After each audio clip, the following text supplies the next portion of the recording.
Hello my friends, मैं नीतेश स्वागत करता हूं आपका अपने परिवार प्रतियोगी परीक्षा यूट्यूब चैनल पर। यूट्यूब चैनल प्रतियोगी परीक्षा को सब्सक्राइब करें और इसी प्रकार की वीडियोस नोटिफिकेशंस पाने के लिए Sanjay publication BA 5th semester 2023 का ये हम मॉडल कराने वाले हैं। जितने भी कॉलेज राजा महेंद्र प्रताप यूनिवर्सिटी अलीगढ़ से संबंधित हैं, रिलेटेड जुड़े हुए हैं, और भीमराव अंबेडकर यूनिवर्सिटी आगरा से, जेएस विश्वविद्यालय सिकोहाबाद से ये क्वेश्चन बैंक आपकी होने वाली है। राजनीति विज्ञान पॉलिटी पर आधारित 5th सेमेस्टर ओएमआर पैटर्न पर आधारित है। आइए इसका विषय देखते हैं क्या है। इसका आज की वीडियो का विषय है तुलनात्मक शासन एवं राजनीति, यूनाइटेड किंगडम, संयुक्त राज्य अमेरिका, स्विट्जरलैंड एवं चीन। आइए आज का इस वीडियो का सिलेबस देख लेते हैं। ये वीडियो सिलेबस कह रहा है इसमें 8 यूनिट होने वाले हैं। पहला यूनिट नेचर, प्रकृति, scope of unity of comparative study of polity. दूसरा capitalism and the idea of liberal democracy. और तीसरा है socialism and the working of socialist state.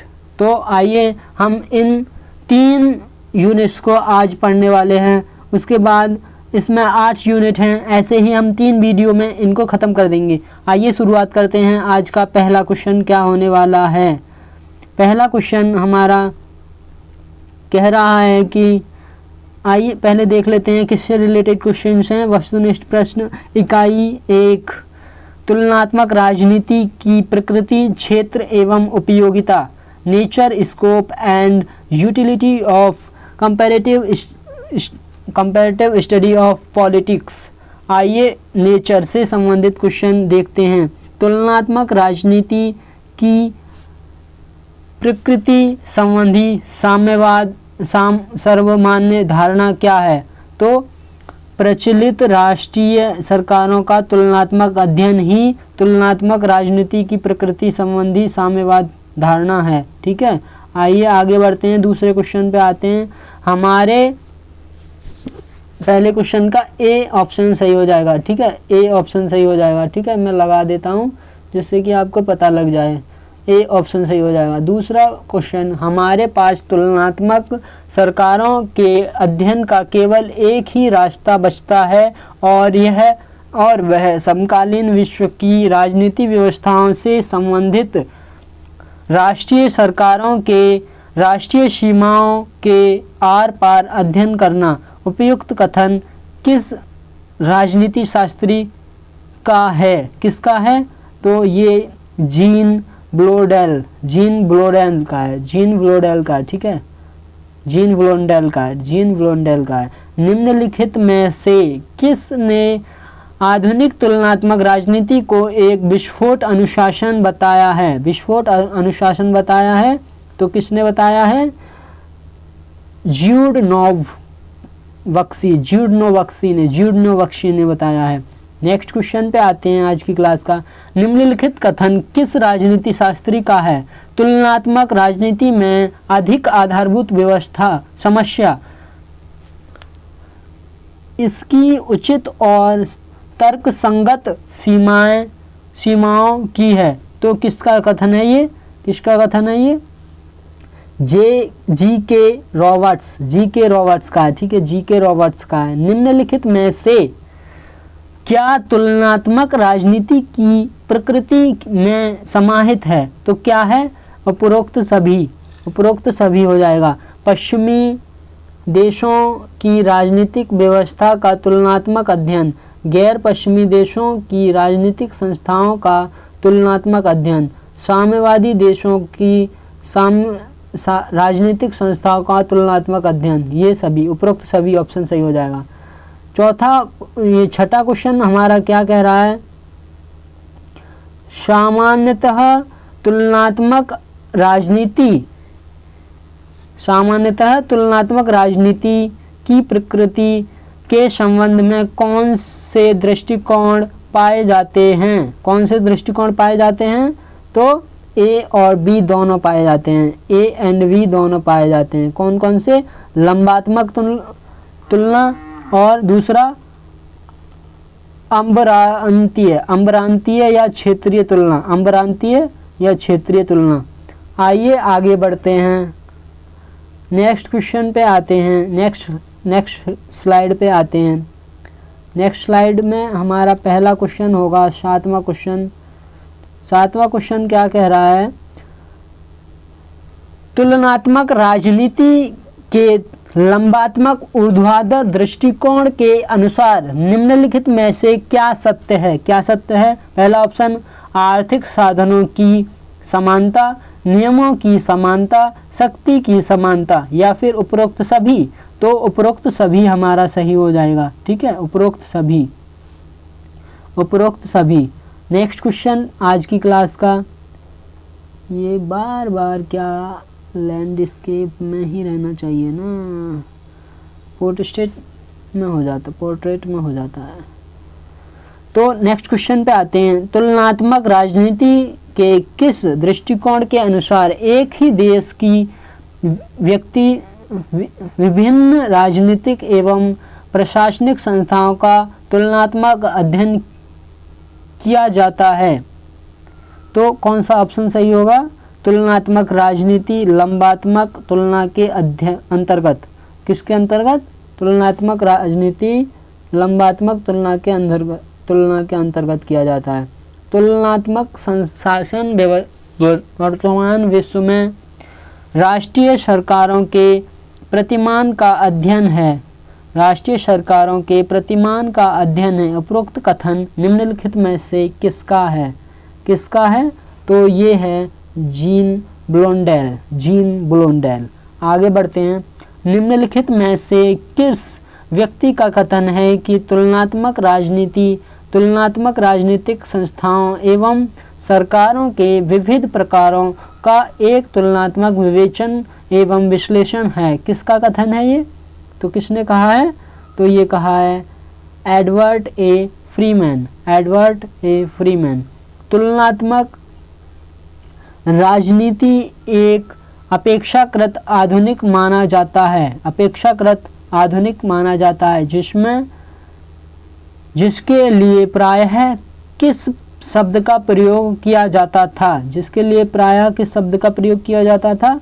उपरोक्त सभी। तुलनात्मक पद्धति का, तुलनात्मक शासन का, तुलनात्मक विश्लेषण का, ठीक है। नेक्स्ट क्वेश्चन, आलमंड एवं पॉवेल के अनुसार तुलनात्मक राजनीति के मौलिक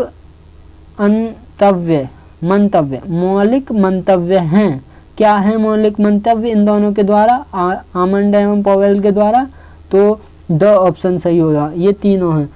पश्चिमी और गैर पश्चिमी देशों की संस्थाओं का एक साथ विश्लेषण, राजनीतिक संस्थाओं का क्रमबद्ध ढंग से अध्ययन, तुलनात्मक राजनीतिक संस्थाओं का संबंध स्थापित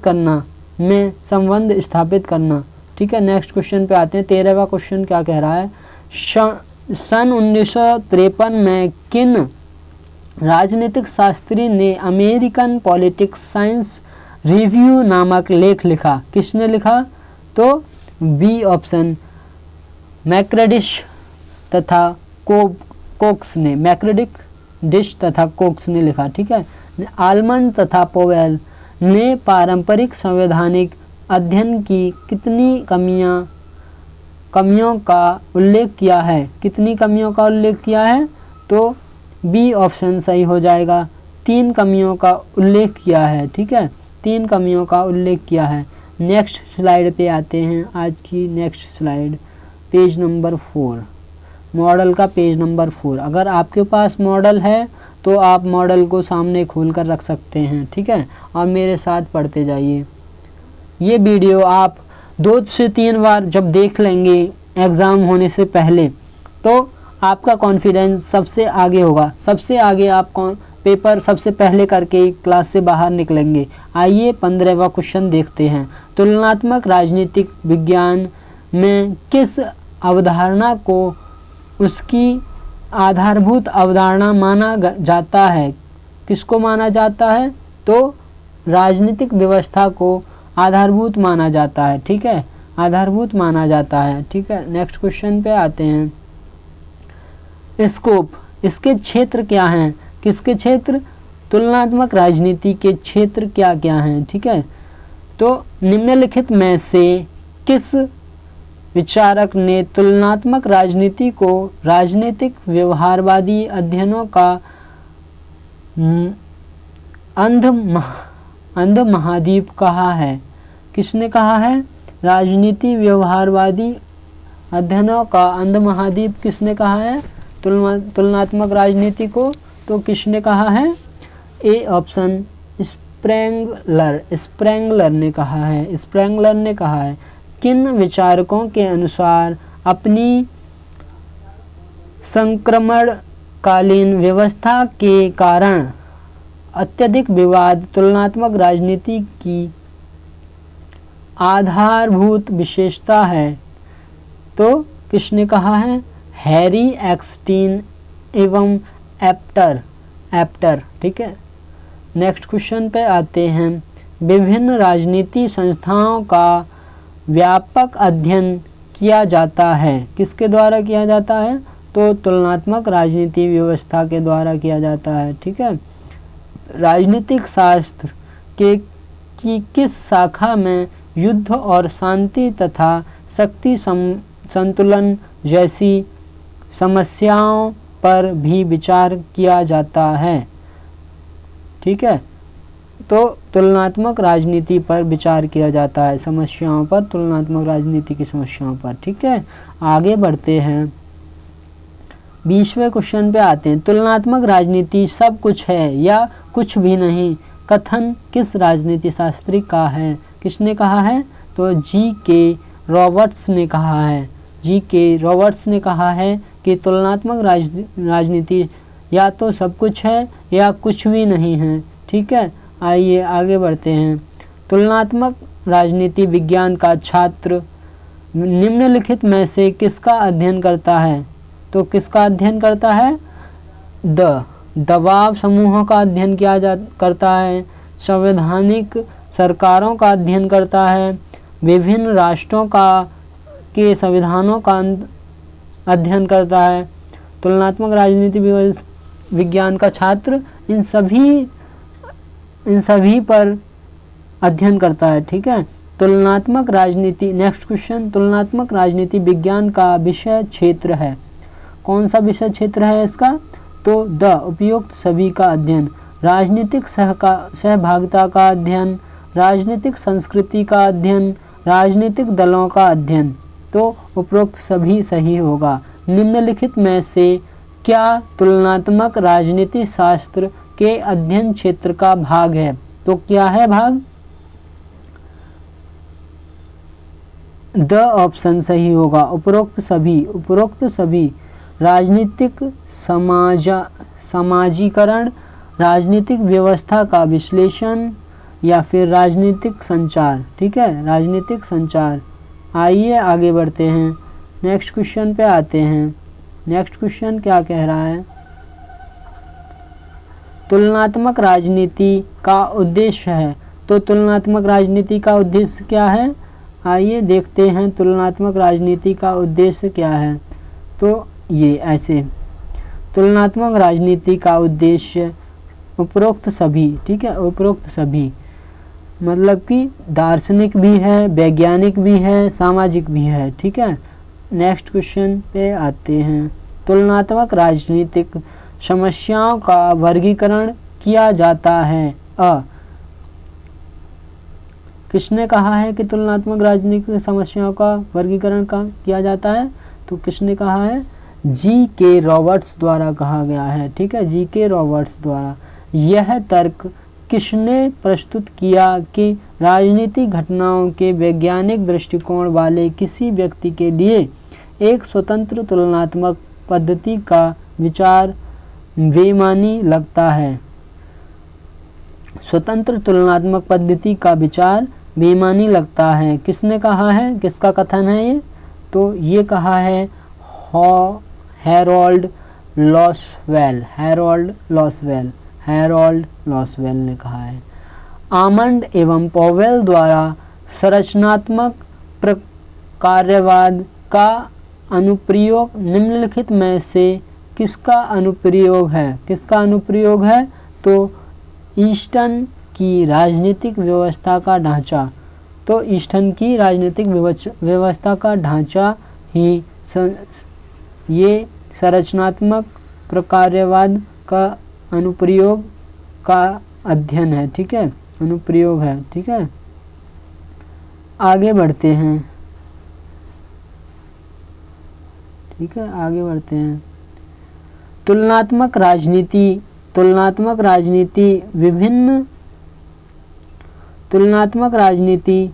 विभिन्न प्रकार के शासन और अनेक रूपों की राजनीतिक संस्थानों का तुलनात्मक विवेचन है। किसका कथन है? तो ये कथन है फ्रीमैन का, ठीक है, फ्रीमैन का कथन है ये, फ्रीमैन का। तुलनात्मक राजनीति के क्षेत्र से संबंधित निम्नलिखित कथन किस व्यक्ति का है कि किसी समुदाय में रहने वाली आंशिक सरकारों के समस्त ब्रह्मांड के मध्य राष्ट्रीय सरकारों को की समावृष्टि कर देती है, राष्ट्रीय सरकारों की समावृष्टि कर देती है। किसका कथन है? तो ये कथन है ब्लॉन्डेल का, ठीक है, ब्लॉन्डेल का। तुलनात्मक राजनीति के क्षेत्र में राजनीति शब्द का क्या तात्पर्य है? राजनीति शब्द का क्या तात्पर्य है? उपरोक्त सभी राजनीतिक प्रक्रिया, राजनीतिक कार्यकलाप, राजनीतिक सत्ता। तो राजनीति का सत्ता, कार्यकलाप, प्रक्रिया, ठीक है। नेक्स्ट क्वेश्चन, ग्रीक दार्शनिक अरस्तु ने कितने संविधानों का तुलनात्मक अध्ययन प्रस्तुत किया था? कितने संविधानों का? तो 158, ठीक है। नेक्स्ट स्लाइड पे आते हैं। आज की नेक्स्ट स्लाइड क्या कह रही है? ये कह रही है कि पहला क्वेश्चन, थर्ड टॉपिक पे आते हैं। यूनिट फर्स्ट का थर्ड टॉपिक क्या है? तुलनात्मक राजनीति की उपयोगिता, utility of comparative study of politics, तुलनात्मक राजनीति की उपयोगिता है, क्या है? The option. मैंने दोस्तों देखा है कि ये द ऑप्शन जब भी आता है उपरोक्त सभी, तो ज़्यादातर 95% उपरोक्त सभी ही सही होता है। एक बार क्वेश्चन को पढ़कर आपको पता लग जाएगा कि उपरोक्त सही ही। यदि क्वेश्चन भी आपको याद नहीं है फिर भी आप क्वेश्चन पे तुक्का यदि लगाना चाहें तो डी ऑप्शन पर तुक्का लगा सकते हैं, ठीक है। क्वेश्चन सही ही होगा 95%। और ये मॉडल आपकी परीक्षा के लिए बहुत ही इम्पोर्टेंट होने वाला है। ये क्वेश्चन जो संजय का मॉडल, ये बहुत ही इम्पोर्टेंट मॉडल है। इससे ज़्यादातर क्वेश्चन फंसते हैं। जो भी बच्चा इस मॉडल की क्लास को 3 से 4 बार देख कर जाएगा उसका एक भी क्वेश्चन नहीं छूटेगा, मैं गारंटी के साथ कह सकता हूँ। तुलनात्मक, नेक्स्ट क्वेश्चन पे आते हैं कि तुलनात्मक राजनीति की उपयोगिता है। तुलनात्मक राजनीति की उपयोगिता क्या है? तो द उपर्युक्त सभी राजनीति में सिद्धांत निर्माण, राष्ट्रों के पारस्परिक संबंधों का तुलनात्मक अध्ययन, राजनीतिक संस्थाओं एवं समानताओं को समझना। नेक्स्ट क्वेश्चन पे आते हैं। निम्नलिखित में से तुलनात्मक राजनीति की उपयोगिता है।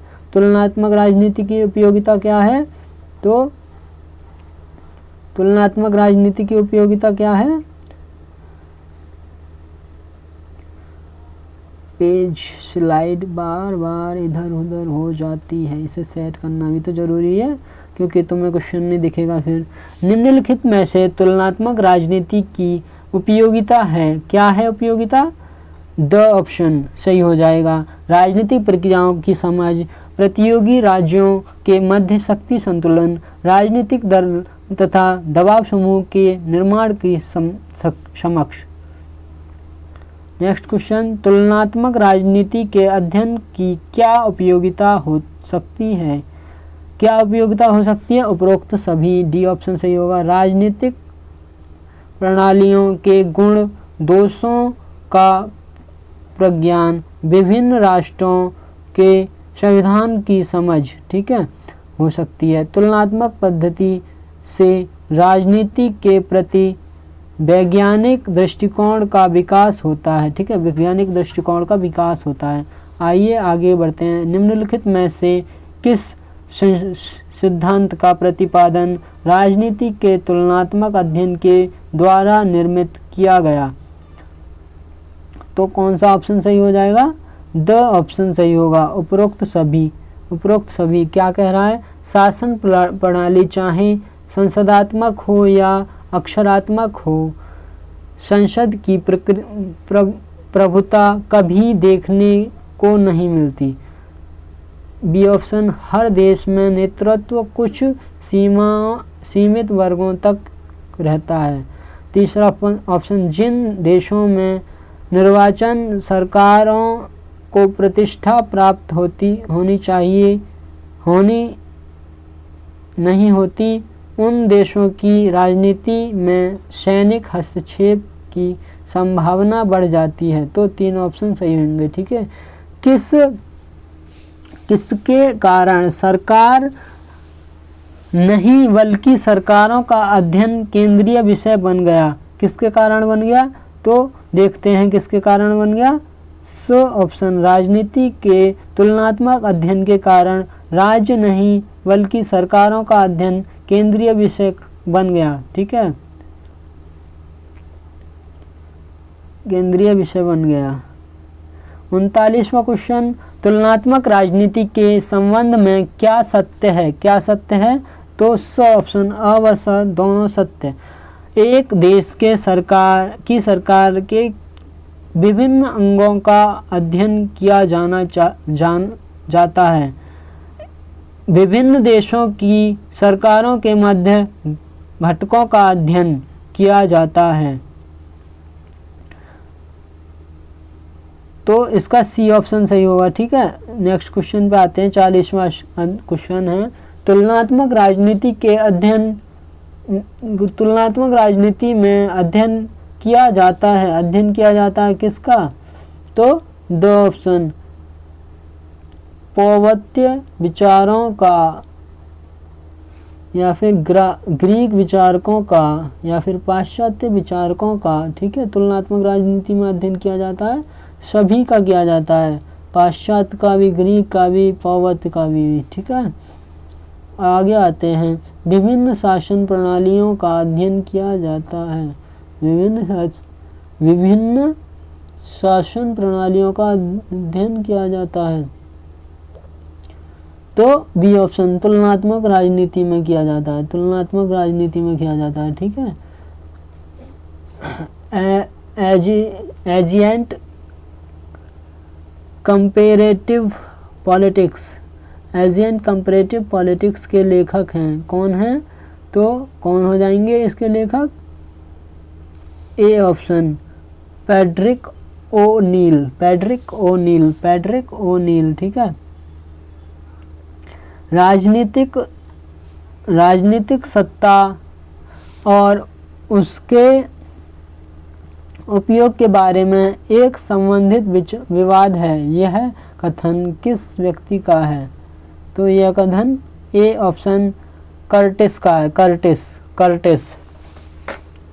ठीक है, कर्टिस का है। नेक्स्ट क्वेश्चन पे आते हैं। 44वां क्वेश्चन, अब लगता है कि समय आ गया है जब सरकार की वास्तविकताओं का उनके विभिन्न रूपों में अन्वेषण किया जाए। यह कथन किसका है? यह कथन किसका है? तो यह कथन है आपका, जेम्स ब्राइस का, ठीक है। राजनीति किस संगठन में सत्ता के लिए संघर्ष है तथा तुलनात्मक राजनीति विश्व में संघर्ष का अध्ययन है? उपयुक्त कथन है, किसका है उपयुक्त कथन? तो यह कथन है कर्टिस का, ठीक है, कर्टिस का है। किस विचारक के ने सोवियत संघ के विघटन को इतिहास का अंत कहा? सोवियत संघ के विघटन को इतिहास का अंत कहा है? तो कुकुयाया ने कहा है, कुकुयाया ने कहा है, कुकुयाया ने कहा है। आगे बढ़ते हैं, 47वें क्वेश्चन पे आते हैं। नव संस्था निकवायवाद, नव संस्था निकवाद किसने दिया? नव संस्था निकवाद किसने दिया? तो किसने दिया? एप्टर ने दिया, ठीक है। Comparative politics old and new पुस्तक के लेखक हैं। Comparative politics old and new, ये इंग्लिश के जो वर्ड्स हिंदी में लिखे होते हैं इनको पढ़ना थोड़ा कठिन होता है, तो एक बार नहीं इसको 2 बार पढ़ना अच्छा रहता है, जिससे कि अच्छे से समझ आ जाए। Comparative politics old and new पुस्तक के लेखक कौन हैं? तो D.E. एप्टर, ठीक है, D.E. एप्टर। आज की नेक्स्ट स्लाइड पे आते हैं। क्या कह रही है ये क्वेश्चन, क्या कह रहा है? किसने कहा कि तुलनाओं के किए बिना मस्तिष्क यह नहीं जानता कि ऐसे कैसे आगे बढ़ें? किसने कहा कि? तो ये एलेक्स डी टॉकनविले ने कहा कि तुलनाओं के किए बिना मस्तिष्क यही नहीं जानता कि कैसे आगे बढ़ें। तो किसने कहा? एलेक्स डी टॉकनविले ने कहा, ठीक है। तुलनात्मक राजनीति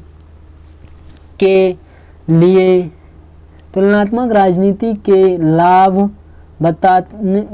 बताते हुए किसने लिखा है कि यही एक रास्ता है जिससे हम अपनी राजनीतिक व्यवस्था को पूरी तरह समझ सकते हैं? किसने कहा है? G.A. अल्मंड ने कहा है कि जिससे हम यही एक रास्ता है जिससे कि हम अपनी राजनीतिक व्यवस्था को पूरी तरह समझ सकते हैं। तुलनात्मक राजनीति के लाभ बताते हुए कहा है, ठीक है। तो किसने कहा है? G.A. अल्मंड ने कहा है। किसने कहा कि तुलनात्मक राजनीति के अध्ययन से प्रवृत्तियों तथा नीतिगत सिफारिशों के भविष्य कथन में सहायता प्राप्त होती है? भविष्य कथन में सहायता प्राप्त होती है, किसने कहा है? मैक्रिडिश ने कहा है। आज की दूसरी इकाई पे आते हैं और दूसरी इकाई पे आते हुए हम टॉपिक देखते हैं पूंजीवाद तथा उदारवादी लोकतंत्र का विकास, capitalism and the idea of liberal democracy. पूंजीवाद क्या है? पूंजीवाद कैपिटलिज्म क्या है? तो आइए समझते हैं कैपिटलिज्म क्या है। निम्नलिखित में से किस व्यक्ति को पूंजीवाद का जनक कहा जाता है? तो किसे कहा जाता है? एडम स्मिथ को कहा जाता है। वेल्थ ऑफ नेशन किसकी पुस्तक है? तो जेम्स लॉक की पुस्तक है, ठीक है। ये थर्ड क्वेश्चन, कैपिटलिज्म फ्रीडम नामक पुस्तक किसकी है? कैपिटलिज्म नामक पुस्तक किसकी है? मिल्टन फील्डमैन की है। तो आगे बढ़ते हैं। निम्नलिखित में से कौन सा अर्थव्यवस्था राजनीति के रूप में संपत्ति को व्यक्ति का मौलिक अधिकार मानती है? कौन सी अर्थव्यवस्था मानती है? संपत्ति को मौलिक अधिकार मानती है। तो कौन सी मानती है? बी ऑप्शन, पूंजीवाद मानती है।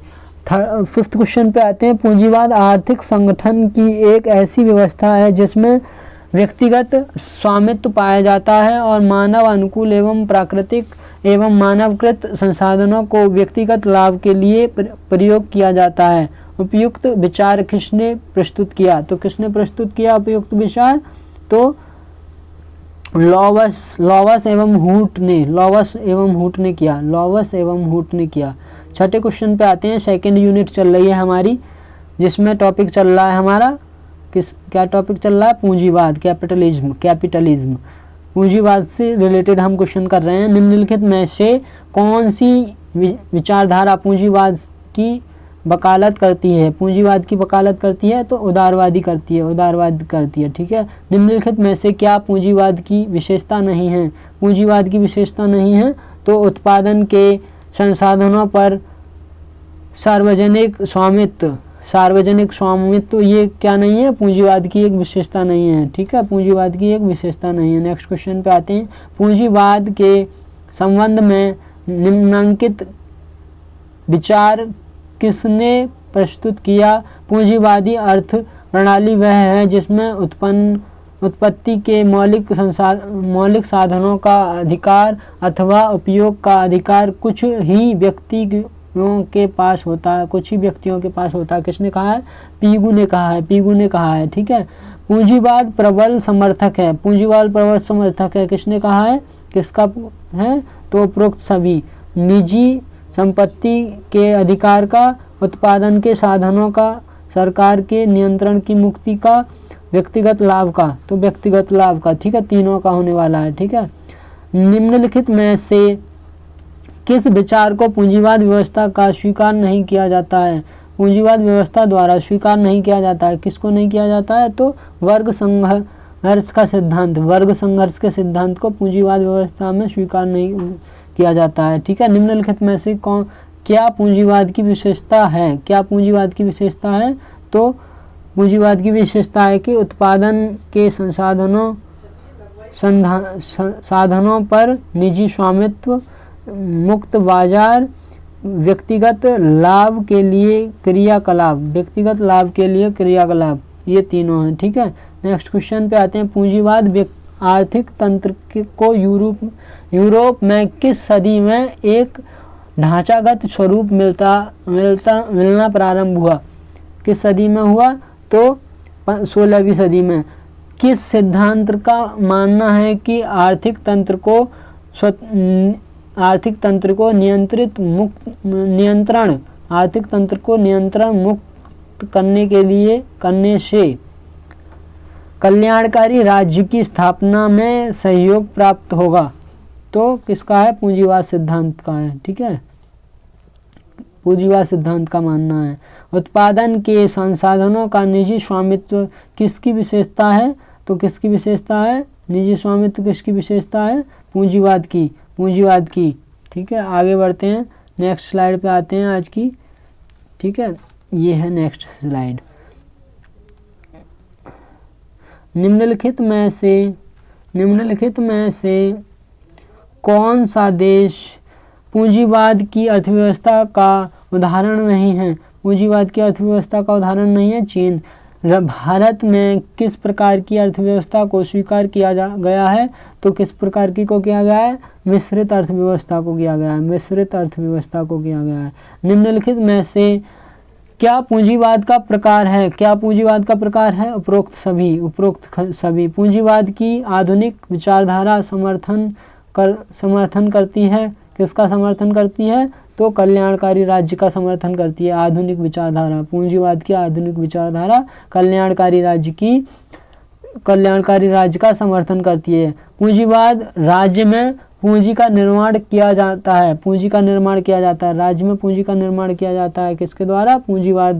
पूंजीवादी राज्य की पूंजी का निर्माण किया जाता है। व्यक्तिगत हित के अनुरूप पूंजीवाद राज्य में पूंजी का निर्माण किया जाता है। ठीक है। लॉग द्वारा प्रतिपादित कौन सा मौलिक अधिकार पूंजीवाद की आधारशिला कहा जा सकता है? तो पूंजीवाद की आधारशिला कहा जा सकता है बी ऑप्शन, संपत्ति का अधिकार। लॉग द्वारा प्रतिपादन कौन सा मौलिक अधिकार? तो संपत्ति का अधिकार पूंजीवाद का आधारशिला कहा जा सकता है। ठीक है।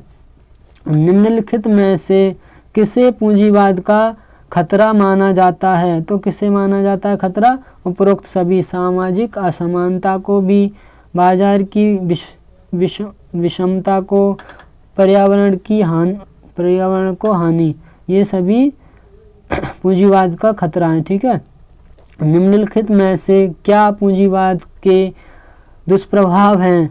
क्या हैं? तो उपरोक्त सभी। देखो ज़्यादातर ऑप्शन उपरोक्त सभी ही होते हैं आंसर। ठीक है, अमीर गरीब की खाई में वृद्धि, सामाजिक लोगों में कमी। ठीक है, पूंजी नियंत्रण की एकाधिकार प्रवृत्ति। आगे बढ़ते हैं। पूंजीवाद की तीव्र आलोचना की गई किसके द्वारा की गई? समाजवाद द्वारा की गई। ठीक है, समाजवाद द्वारा की गई। किसने पूंजीवादी व्यवस्था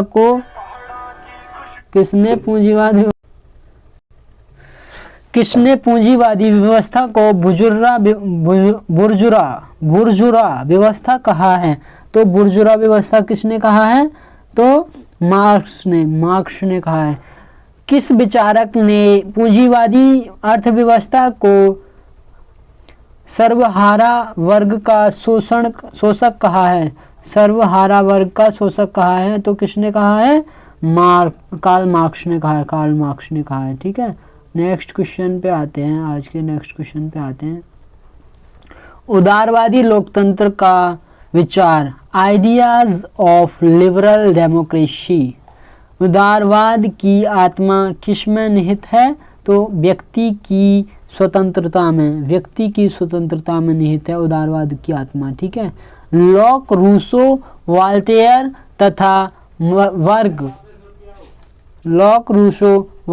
तथा वर्क एवं माउंटेग्यू ने किस सदी में राजतंत्रीय निरंकुशता के विरुद्ध अपने विचार प्रस्तुत किए? किस सदी में किए थे?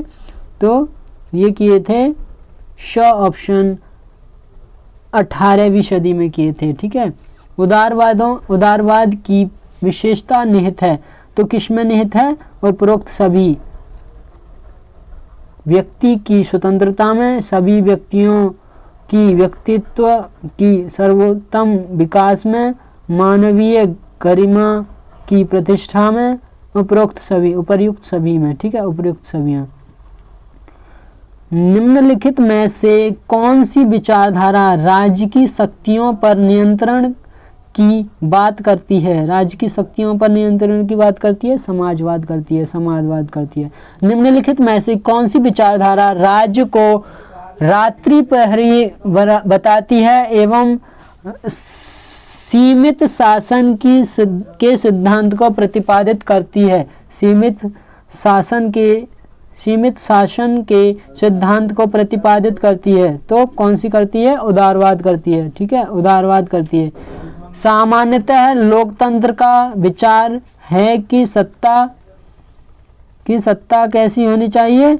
लोगों में निहित होनी चाहिए। सामान्यतः लोकतंत्र का विचार है कि सत्ता लोगों में निहित होनी चाहिए। ठीक है, लोगों में निहित होनी चाहिए। आगे बढ़ते हैं।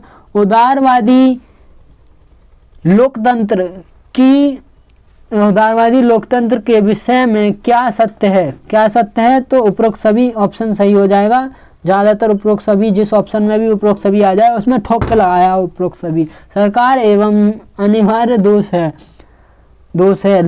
लोकप्रिय सहमति, सार्वजनिक वयस्क मताधिकार। ठीक है, उदारवादी लोकतंत्र की प्रमुख विशेषता है। उदारवादी लोकतंत्र की प्रमुख विशेषता क्या है? उपरोक्त सभी। राज्य का न्यूनतम हस्तक्षेप, व्यक्ति की स्वतंत्रता, संपत्ति अधिकार की प्रतिष्ठा, पूंजीवादी अर्थव्यवस्था में समर्थन। ठीक है, पूंजीवादी अर्थव्यवस्था को समर्थन। आइए आगे देखते हैं आज की क्लास का। ये तो हो गया। ठीक है, ये स्लाइड हो गई। नेक्स्ट स्लाइड पे आते हैं। नेक्स्ट स्लाइड क्या कह रहा है? नेक्स्ट स्लाइड का पहला क्वेश्चन क्या कह रहा है, ये देखते हैं। नेक्स्ट स्लाइड का पहला क्वेश्चन कह रहा है, निम्नलिखित में से किसने उदारवादी लोकतंत्र का मार्ग प्रशस्त किया? तो किसने किया? ओ भाई किसने किया, देख के तो बताएंगे भाई, ऑप्शन हमें का सारे याद थोड़ी ना है। किसने उदारवादी लोकतंत्र का मार्ग प्रशस्त किया, तो ये किया उपरोक्त सभी ने किया। इंग्लैंड के गौरवपूर्ण क्रांति 1668, इंग्लैंड की गौरवपूर्ण क्रांति कब हुई थी, 1668 में। अमेरिकी स्वतंत्रता की घोषणा कब हुई थी, 1776 में। फ्रांस की क्रांति कब हुई थी, 1789 में, ठीक है, 1789 में। किस देश को आधुनिक लोकतंत्र का जनक कहा जाता है, आधुनिक लोकतंत्र का जनक किसे कहा जाता है, इंग्लैंड को कहा जाता है। किस प्रकार के लोकतंत्र में सत्ता का निवास जनता में निहित होता है, किस प्रकार के लोकतंत्र में सत्ता का निवास जनता में निहित होता है, तो उदारवादी लोकतंत्र, उदारवादी लोकतंत्र में, ठीक है। उदारवादी लोकतंत्र में सत्ता का प्रयोग किसके द्वारा किया जाता है, तो उदारवादी लोकतंत्र में सत्ता का प्रयोग निर्वाचित प्रतिनिधि द्वारा किया जाता है, ठीक है, सत्ता का प्रयोग निर्वाचित प्रतिनिधि। उदारवादी लोकतंत्र की विशेषता है, तो क्या है उदारवादी लोकतंत्र की विशेषता, तो उपरोक्त सभी, बहुदलीय व्यवस्था, बहुल तंत्र, सीमित शासन, ठीक है। उदारवादी लोकतंत्र में निम्नांकित में से किसे सम्मान प्राप्त है, तो द उपरोक्त सभी, प्रेस को, असहमति का अधिकार को, या फिर न्यायपालिका को, ठीक है, डी ऑप्शन सही हो जाएगा। यह किसका कथन है कि उदारवादी लोकतंत्र में मतदाता राजनीतिक बाजार में उसी शक्ति का प्रयोग करता है जैसा उपभोक्ता आर्थिक बाजार में करता है। किसका कथन है, तो ये कथन किसका है, हेबुड का। मैं बार बार नाम क्यों बोलता हूँ, जिससे कि आपको हेबुड नाम याद हो जाए, ठीक है। ये उल्टे सीधे नाम याद भी तो नहीं होते, इसलिए बार बार बोल देता हूँ मैं। कौन सी लोकतांत्रिक पद्धति में अनेक परिकल्पनाओं को स्वीकार किया जाता है, कौन सी में किया जाता है, तो उदार लोकतांत्रिक पद्धति में, उदार लोकतांत्रिक पद्धति में, ठीक है। आगे बढ़ते हैं। लोकतंत्र विचार तंत्र का फल है, लोकतंत्र विचार तंत्र का फल है कि बात कौन विचारक करता है, तो कौन विचारक करता है, ए सॉर्टोरी करता है, ठीक है। उदार लोकतांत्रिक राज्य का विचार निम्नांकित में से किस विचार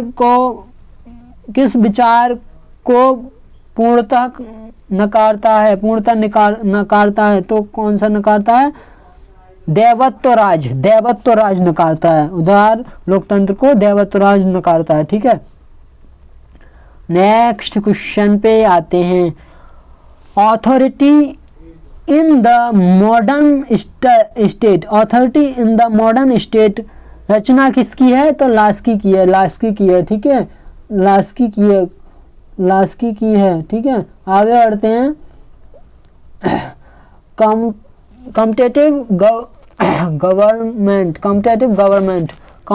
गवर्नमेंट किसकी रचना है, तो कॉम्पिटिटिव गवर्नमेंट किसकी रचना है, फिनर की। The history of politics theory किसकी रचना है, सोवाइन की।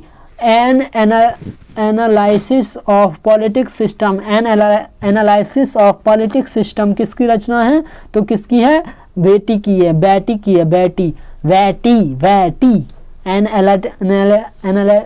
Analysis of politics system, analysis of politics system, ठीक है।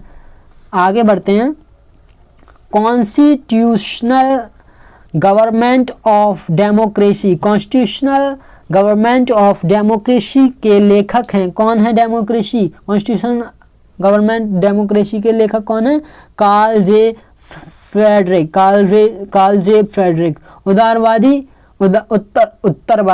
उत्तरवादी शासन विशेषता क्या है, उदारवादी लोकतंत्र की।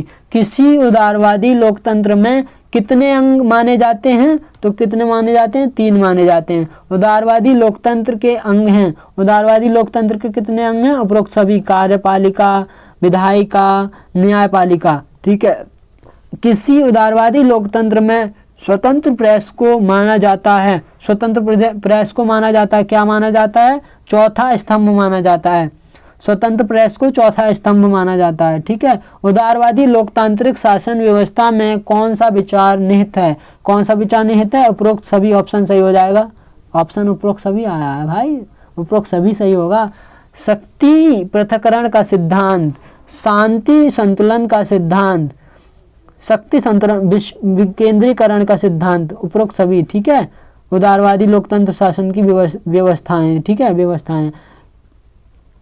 ठीक है, किस विचारक ने उदारवादी लोकतंत्र को न्योचित व्यवस्था के लिए उपयोगितावादी सिद्धांत प्रस्तुत किया? उपयोगितावादी सिद्धांत किसने प्रस्तुत किया? तो किसने किया? बेंडम ने किया। वैनथम बोल रहा हूँ, पागल हूँ मैं क्या? वैनथम। ठीक है, वैनथम। कौन सी राज्य व्यवस्था यह कौन सी राज्य व्यवस्था यह कामना करती है कि जनता राजनीतिक दृष्टि से जागरूक हो और लोग आधुनिक राजनीति संस्कृति को ग्रहण करे?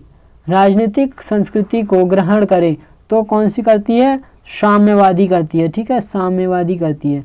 आइए नेक्स्ट स्लाइड पे आते हैं। आज की क्या है नेक्स्ट स्लाइड? ये रही आपकी। पहला क्वेश्चन क्या कह रहा है? पहला क्वेश्चन कह रहा है निम्न में से कौन उदारवादी लोकतांत्रिक व्यवस्था का उदाहरण है? उदारवादी लोकतांत्रिक व्यवस्था का उदाहरण क्या है? उपरोक्त सभी अमेरिका, ब्रिटेन, भारत उदारवादी लोकतंत्र का उदाहरण है ये। ठीक है, निम्नलिखित कथन किस विचारक का है? किस विचारक का है कि सरकार के भीतर प्रतिनिधात्मक, सामूहिक, प्रखर और निर्णायक भूमिकाओं के अतिरिक्त दल की अन्य संगठन के तहत कोई अन्य प्रकार की भूमिकाएं भी होती हैं? ठीक है, किसका कथन है? तो बर्जर का। ठीक है, बर्जर का कथन है। कौन सी व्यवस्था आज के युग की सर्वाधिक लोकप्रिय शासन व्यवस्था है? तो आज की युग की कौन सी व्यवस्था है? तो उदारवादी लोकतांत्रिक शासन व्यवस्था। लोक कल्याणकारी अवधारणा मार्ग प्रशस्त हुआ। कब हुआ और किसने किया? उदारवादी लोकतंत्र से हुआ। ठीक है, उदारवादी लोकतंत्र से। 20वीं सदी में किस राजनीतिक विचारक ने उदारवादी लोकतांत्रिक विचार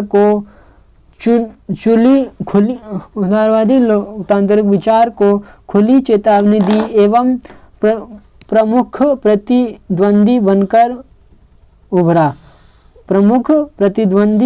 उभरा? उदारवादी का प्रमुख प्रतिद्वंदी। ठीक है, कौन था? साम्यवादी। ठीक है, साम्यवादी। किस विचारक ने उदारवाद की तीव्र आलोचना की? तो किसने की? कार्ल मार्क्स ने की। राज्य को पीछे ढकेले निम्न में से किस अवधारणा से जुड़ा है? किस अवधारणा से जुड़ा है? राज्य को पीछे ढकेले तो किससे जुड़ा है? निजीकरण एवं आधुनिकीकरण। ठीक है, किसका मानना है कि नव उदारवाद पूंजीवाद का जनक है? किसका मानना है? F.A. हायक का। राजनीतिक रूप से एक उदारवादी राज्य अभिवचन देता है।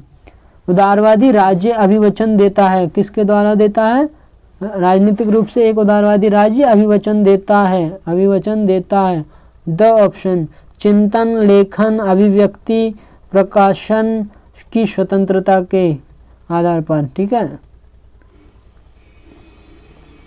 निम्नलिखित में से कौन सा विचार उदारवादी लोकतंत्र का नहीं है? उदारवादी लोकतंत्र का कौन सा विचार नहीं है? तो बुर्जुआ व्यवस्था। ठीक है, निम्नलिखित में से कौन क्रांति के नव उदारवादी सिद्धांत का समर्थक है? नव उदारवादी सिद्धांत का समर्थक कौन है? बेवर नव उदारवादी सिद्धांत का प्रवर्तक है बेवर। ठीक है, उदारवादी लोकतंत्र में राज्य किसी साध्य के लिए साधन है। ठीक है, उदारवादी लोकतंत्र में राज्य जो है किसी साध्य के लिए साधन है। तो कौन सा ऑप्शन सही होगा? बी ऑप्शन सही हो जाएगा। ठीक है। निम्नलिखित में से क्या उदारवादी लोकतांत्रिक विचार से मेल नहीं खाता? क्या नहीं खाता मेल? तो द ऑप्शन बुर्जुआ व्यवस्था जो है लोकतांत्रिक विचार से मेल नहीं खाती। ठीक है। किस विचारक ने उदारवादी लोकतंत्र का आधिकारात्मक व्यक्तिवाद के आधार पर परीक्षण किया? तो किसने किया? सीवी मैकफरसन ने किया। ठीक है। आगे बढ़ते हैं। वर्तमान में प्रत्यक्ष लोकतंत्र का उदाहरण है। प्रत्यक्ष लोकतंत्र का उदाहरण क्या है? तो स्विट्जरलैंड प्रत्यक्ष लोकतंत्र। नागरिक समाज का उपयुक्त नाम है। नागरिक समाज का उपयुक्त नाम क्या है? लोकतांत्रिक एवं क्रियात्मक समाज। प्रत्यक्ष प्रजातंत्र के अनेक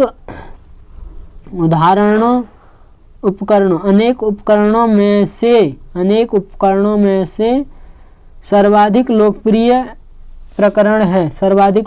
प्रकरण क्या है? द ऑप्शन सही हो जाएगा। द ऑप्शन जनमत संग्रह और आरंभक। ठीक है।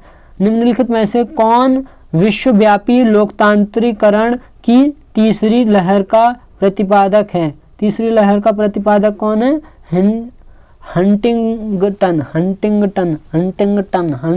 हंटिंगटन तीसरी लहर का प्रतिपादक है। ठीक है। तीसरी लहर का प्रतिपादक विश्वव्यापी लोकतांत्रिकरण की तीसरी लहर का प्रतिपादक। लोकतंत्र की सफलता किस पर निर्भर करती है? लोकतंत्र की सफलता किस पर निर्भर करती है? तो द ऑप्शन व्यक्तिगत संपत्ति का अधिकार पर। ठीक है। नेक्स्ट स्लाइड पे आते हैं। नेक्स्ट स्लाइड में पहला क्वेश्चन क्या कह रहा है आपका? पहला क्वेश्चन कह रहा है पिछले 100 वर्षों में उदारवादी लोकतंत्रों में न्यायिक शक्ति का विचार हुआ। न्यायिक शक्ति का विकास हुआ। ठीक है। न्यायिक शक्ति का विकास हुआ। किसके द्वारा हुआ? संविधान द्वारा न्यायपालिका को अधिक शक्ति देने के कारण उदारवादी लोकतंत्र का न्यायिक शक्ति का विकास हुआ। कल्याणकारी राज्य का विचार शास्त्रीय उदारवाद के निम्नलिखित में से किसमें परिवर्तन का कारण है? तो स ऑप्शन समाज की उदारवादी व्यवस्था। ठीक है। भारत में किस प्रकार का लोकतंत्र है? तो किस प्रकार का लोकतंत्र है भारत में? तो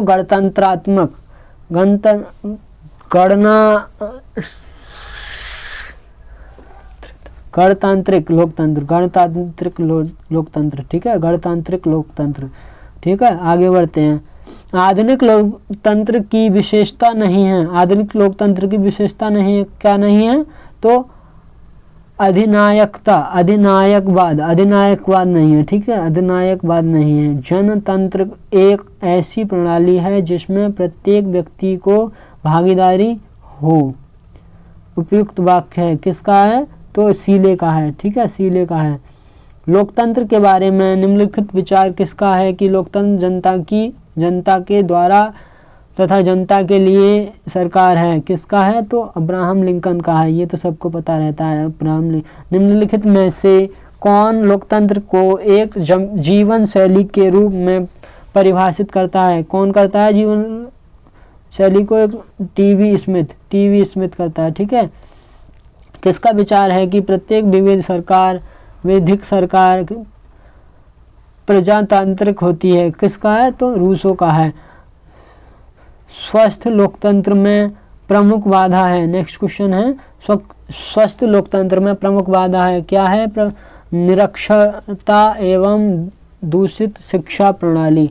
स्वस्थ लोकतंत्र में प्रमुख बाधा है निरक्षरता एवं दूषित शिक्षा प्रणाली।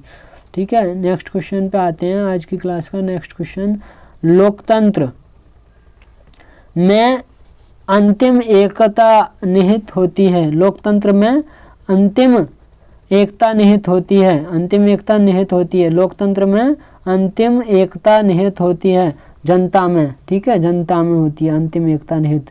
किसका कथन है कि जनमत की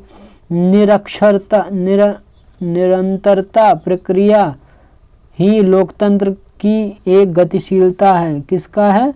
तो व्राइस का है। व्राइस ने कहा है कि जनमत की निरंतरता प्रक्रिया ही लोकतंत्र की एक गतिशीलता है। ठीक है, अभिव्यक्ति को स्वतंत्रता किसके लिए आवश्यक है? अभिव्यक्ति की स्वतंत्रता किसके लिए आवश्यक है? तो लोकतंत्र में।